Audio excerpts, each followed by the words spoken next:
आवगायावनो बाथौनि सान्थौखौ आं नोंथांमोननो फोरमायथिनो हास्थायग्रोबाय। बाथौ बुङोब्ला मोनबा मुवाजों दाजानाय मोनसे दाजाथाय ब्राह्मण मण्डलखौनो फोरमायनाय जायो। बाथौ थाथौआ मोननै बाहागोनि ओंथियाव हाबसोना दं, जेरै बिश्व ब्राह्मण मण्डल आरो क्षुद्र ब्राह्मण मण्डल। बेनिनो मोनबा मुवा एबा मोनबा गोहोआनो जाबाय हा, दै, बार, अर आरो अख्रां। बाथौनि गुबै सैथोनि नेरसोनानो जाबाय सिजौ बिफां। बाथौ खान्थिजों माखासे बर' हारिनि आसार खान्थि सरजाबना दंफायो। बेनि थाखायनो बाथौखौ बर'नि हारिमुआरि धोरोम बुंनाय जायो। बे धोरोमखौ गोबानानै बर' हारिया गोदो गोदायनिफ्राय आनान गसाइ इसोरखौ सिबिदों आरो बायदि बायदि बोथोराव गोजोन संसारनि थाखाय बायदि रोखोम फुजा फोरबो फालिबोदों। बेफोर फुजा फोरबोनि नेमखान्थिफोरखौनो गाहायाव फारियै दिन्थिनाय जाबाय। बे जाहैबाय गुसुङैनो बाथौनि सान्थौमोन, गुसुङै फोरमायनाय। दा दिनैनि जोंनि मेइन टपिकआ जाहैबाय खुलुमनाय सिबिनाय। बाथौ धोरोमनि सुबुंफ्रा, फोथायारिफ्रा बोरैहाय इसोरखौ खुलुमो सिबियो, दाना जोङो मोनफा मोनफा नायलांदोनि। ग'आवनो दङ जाहैबाय बाथौ गायसननायनि नेमखान्थि। बे नेमखान्थिफोरनि गेजेरजोंहाय बोरैहाय इसोरखौ खुलुमनाय सिबिनायखौ खालामलाङो नायलांदोनि। बाथौ गायसननाय बेलायाव सिगां माखासे नेमखान्थिफोरखौ फालिनांगौ दं। बेफोर नेमखान्थिफोरानो जाबाय बुहुमा जेरै दुलुर दालार, थिग बेबायदिनो बाथौ मण्डपखौबो दुलुर दालार दानानै लानांगौ जायो।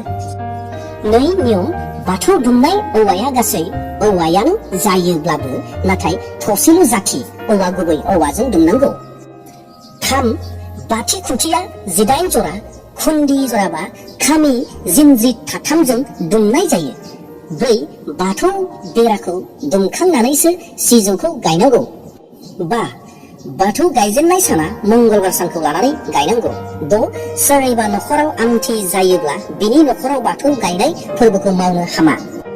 बाथौ गायसननाय सान एबा फोरबोनि सानखालि गासै न'खरानो न' दुवार लिरस्रांना जि जोम सुस्रांना लानांगौ। दानाबा खोनासंबावदोलाय बोरैहाय खुलुमनाय सिबिनाय नेमखान्थिफोरा बोरै। राबु हुआ बाथौ थानाव बावथाय बावनायनि नेमा बेनोदि सिगाङाव मख'बोनाय नेम बायदिनो सिगां दै गोथार दैखौ बानायना लानानै गासै जायगा आरो बावथाय मुवाफोराव सारस्रांना सिजौ गुदियाव सायखार गांसे बनानै आलारि गंसे बसायग्रोनांगौ। आलारि मोखाङाव लाइजौ गांसे बनानै लाइजौनि सायाव गय फाथै जरासे, थालिर गोमोन जाबसे, प्रसाद मुथासे, प्रसादनि सायाव बेहेल बिलाइ गांसे, बिबार बारनै, आइ आफानि मुङै बिबारा गुफुर गोमो गलाबब्लाबो जागोन, नाथाय गोजा जबा बिबार सालाय गोनां एबा गोसोम बिबारखौ बावनो नाङा। रां गरसे थाइबा होनानै धुप गंबा सावनानै होनांगौ। बाथौनि दाउथु बिखानि बायजो सेराव अन गुन्दैजों मोनबा हांखो बोनानै गांबा लाइजाम बना लाइजामाव गय फाथैनि खान्दि बावथाय मुवा एसे एसे होना धुप गंफा गंफा सावनांगौ। बिबार बारफा बारफा होनांगौ। बैसोमुथिनि आलियाव बावनाय। दानाबा बैसोमुथिनि खुलुमनाय सिबिनाय। बैसोमुथिनि आलियाव सिगां अन गुन्दैजों फुंगा महर सारनानै 18 सिन बोनांगौ।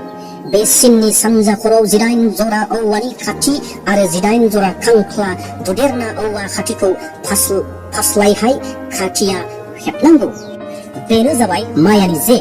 बे 18 अन गुन्दै सिनावनो गासै 18 फाथालनि बना बेयावनो गय फाथै खान्दि बिबार प्रसाद होना धुप गंसेहै सावनांगौ। 5 गोहोनि बावनाय। 5 गोहोनि बावनायावनो बिदिनो बाथौ बिन्दोनिफ्राय 5 गोहोनि बिन्दोसिम अन गुन्दैजों फुरगा आलि बोना सारस्रांनो नांगौ आरो बिन्दो सायाव लाइखार गांसे बना आलारि गंसे बसायना आलारि मोखाङाव लाइजौ गांसे बावना गय फाथै जरा बिबार प्रसाद थालिर गोमोन जाबसे होना बेनिनो मोखाङाव आरोबाव मोनबा फाथालियाव बिबार प्रसाद धुप गंबा आरो गय फाथै खान्दि होनांगौ। बेनि उनाव दं जाहैबाय माइनाव बिन्दोनि बावथाय बावनाय। माइनाव बिन्दोआव बावनाय थिनाया जाबाय सिगां माइनाव बिन्दोखौ दै गोथार हा गोथारजों लिरस्रांनानै लाग्रोनांगौ। बेनि उनाव दै गोथार बानायनाय दै गोथारजों माइनाव बिन्दोखौ सारस्रांनानै लाग्रोनांगौ। माइनाव बिन्दोआव लाइजौ गांसे बना लाइजौ सायाव माइनि दुनि खेरखासेयाव अन्थाइ थरसे गय फाथै जरासे रां थाइनै होना बसायनो नांगौ।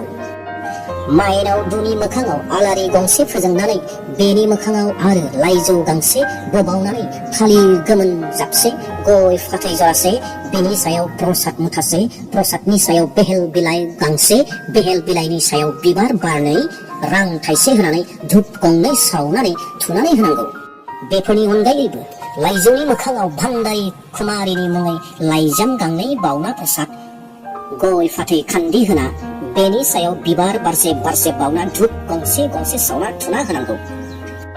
मख'नाय जायोदि रायजोनि 1 बैसागो 1 काति 1 मागो फोरबोफोराव होनाय माइनावनि दुनिया माइमा माइसो जानांगौ आरो बेखौ थोंजों जायखिजाया न'खरनि बाख्रिनिफ्राय लाबोनाबो होनो हागौ। रायजोनि बाथौ फोरबोआव रायसंनाय दौरिनि मोनथिनां दौरिजों लोगोसे बयबो हमफानांगौ। बे जाहैबाय ओं हिं हुं हिं फटसे ओं हिं हुं हिं फटसे बेखौहाय गासै खनबा बुंनांगौ जाहैबाय। आरो बावहाय बुंनांगौ आर'जआ जागोन दहाय आफा सोरजिगिरि बोराइ बाथौ खुलुमो नों बिफाखौ दहाय। हे आफा सोरजिगिरि बोराइ बाथौ खोनासं खोनासं आफा नों खोनासं लामा दथानि मुगासं सोरगोआव दंब्ला सोरगोआव थानानै खोनासंदो मैध्यामाव दंब्ला मैध्यामाव थानानै खोनासंदो बुहुमाव दंब्ला बुहुमाव थानानै खोनासंदो मैदेरा गाबोनो अदाल गुदियाव मानसि जिबिसो गाबोनो बिफानि आफा गुदियाव दहाय। हे आफा सोरजिगिरि बोराइ बाथौ बावदों होननानै दासान नोंखौ। दाउब'आलाय सोमाखै दाउखायालाय फुराखै लैथोआ रानाखै बैसोमुथियाबो थाङाखै आइ थैदों आइखौ बोगारदों आफा थैदों आफाखौ बोगारदों बावाखै आफा जों नोंखौ सिबिनो खुलुमनो गाराखै मानोना नोंनो जाबाय बे बिलात लाथानि बिगोमा अख्रांनि गिरि राजखुंग्रि साननि गिरि सानजा बेरा बोरालि बारनि गिरि खैला हानि गिरि हायुं दैनि गिरि बिमा दैखुंग्रि खांना बाना आलो गोजोन फोथांना लाखिग्रा दुखु दाहा मोसाहोग्रा सोगाबग्रा मिनिहोग्रा खैफोद आफोदनि निदाननि गिरि। बावहायनो फंनैसो बाथ्राखौ बुंनो हास्थायबावदों आङो। गोबां नियम निथिफोर दङ गोबां बाथ्राफोर बुंनाय दंबावो बेफोर बाथ्राफोरखौ एसे बारस'नानैहाय बुंनो हास्थायदों नङाब्ला भिडिअआ गोबां गोलाव जागोन। दा बिथांमोननि जि खुलुमनाय सिबिनाय बे खुलुमनाय सिबिनायाव माखासे गुरुफोरखौ आरो बिथांमोना मुं लायो जाहैबाय बै गुरुफोरनि मुंफोरखौ आङो नोंथांमोननो बुंना होबावनो हास्थायदों।